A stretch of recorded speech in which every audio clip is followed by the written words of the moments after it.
வணக்கம் உறவுகளே. இன்னைக்கு நம்ம என்ன பார்க்க போறோம்னாக்கா, அரைக்கீரை கூட்டு தான் நம்ம செய்ய போறோம். அது எப்படி செய்யலான்னு பார்த்துடலாமா? பாசிப்பருப்பு ஒரு கை எடுத்து அதில் வந்து 4 பல்லு பூண்டு உரிச்சு போட்டு நம்ம வேக வச்சு எடுத்துக்கலாம். ஒரு 4 விசில் விட்டு வேக வச்சு எடுத்துக்கலாம். அப்புறம் வந்து 2 வெங்காயம் எடுத்து கட் பண்ணி வச்சுருக்கேன், ஒரு வரமிளகாய். இப்போ நம்ம வானல் காய்ஞ்சதுக்கப்புறம் எண்ணெய் ஊற்றி எண்ணெய் காயட்டும். இப்போ வந்து நம்ம என்ன கீரையை எடுத்து ஒரு 4-5 அலசி, ஏன்னா அதில் பொடி மண்ணெல்லாம் இருக்கும், அதனால ஒரு 4-5 அலசி நான் எடுத்து வச்சுருக்கேன். இப்போ எண்ணெய் காஞ்சிருச்சு. இப்போ வந்து ஒரு டீஸ்பூன் வந்து கடுகு உளுந்த பருப்பு போடுறோம். கடுகு உளுந்த பருப்பு நல்லா நமக்கு பொரிஞ்சு வரட்டும்.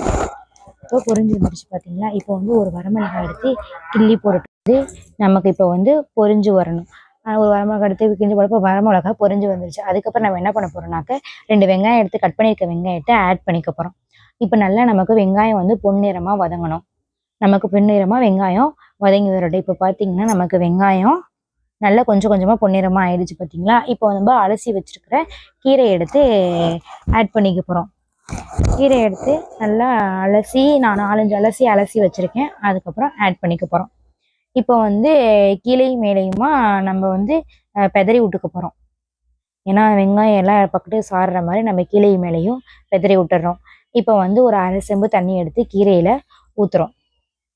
ஊற்றிட்டு நம்ம என்ன பண்ண போகிறோம்னாக்கா ஒரு மூடி போட்டு மூடிடணும். இப்போ ஏன்னா இந்த கீரையெல்லாம் இப்போ வந்து சுண்டி வரணும் நமக்கு. அதாவது தண்ணி ஊற்றிட்டு ஒரு கொதி வந்துச்சுன்னா நமக்கு கீரையெல்லாம் ரொம்பவே சுருங்கி போயிடும். அதனால நமக்கு தேவையான அளவுக்கு உப்பு போட்டு இப்போ வந்து கீரையை மூடி வச்சிடறோம். இப்போ வந்து அந்த தண்ணியில் நமக்கு சுருங்கி வந்துடும். அதாவது கீரை வந்து அந்த தண்ணி சும்ப கீரையும் சுருங்கி வரும்.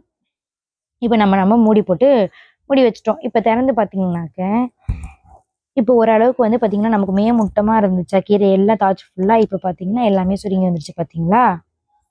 இப்போ ஒரு கிண்டிட்டு நம்ம ஏற்கனவே பருப்பு எடுத்து வச்சுருக்கிறோம்ல, அதை வந்து இதில் ஆட் பண்ணிக்க போகிறோம். ஒரு கிண்டிக்கலாம் நல்லா. ஏன்னா இன்னும் கொஞ்சம் தண்ணி இருக்கிற மாதிரி இருக்குது, அதனால் நம்ம என்ன பண்ண போகிறோம், மூடி வச்சுட்டு போகிறோம். இப்போ பார்த்தீங்கன்னா கொதிஞ்சு வந்துருச்சு பார்த்தீங்கன்னா, நல்லா தண்ணியெலாம் வெளியில் வந்து பார்த்தீங்களா? இந்த டைமில் தான் நம்ம வந்து பருப்பு எடுத்து ஆட் பண்ணிக்க போகிறோம். நம்ம நல்லா வந்து மசிச்சு வச்சுருக்கிற பாசிப்பருப்பை எடுத்து இதோட சேர்த்துக்க போகிறோம். இப்போ சேர்த்துனோடனே இப்போ அந்த பாசிப்பருப்பை நம்ம கீழே மேலுமா பெதறி விடுறோம், அந்த கீரையோட சாடுற மாதிரி. இப்போ பார்த்தீங்கன்னாக்க ரொம்பவே நமக்கு நல்லாயிருக்கும். இந்த தண்ணி இப்போ நம்ம தண்ணி நமக்கு கொஞ்சம் நிறையா இருக்க மாதிரி, ஏன்னா நான் நிறையா தான் வச்சேன். ஏன்னா கீரை தண்ணி வந்து ரொம்பவே உடம்புக்கு நல்லது. அதனால அந்த தண்ணி கொஞ்சம் சும்மினதுக்கப்புறம் நான் தண்ணியை தனியாக இருத்து வச்சுக்கிட்டேன்.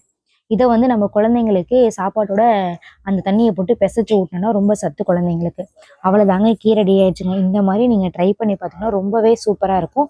அரைக்கீரை கூட்டு நம்ம சேனலில் நம்ம ட்ரை பண்ணி பாருங்கள். வாரத்துக்கு 2 முறையாவது நம்ம வந்து கீரை சேர்த்துக்கணும், நம்ம உடம்புக்கு நல்லது. பிடிச்சிருந்தா லைக் பண்ணுங்கள், ஷேர் பண்ணுங்கள், சப்ஸ்கிரைப் பண்ணுங்கள். நன்றி.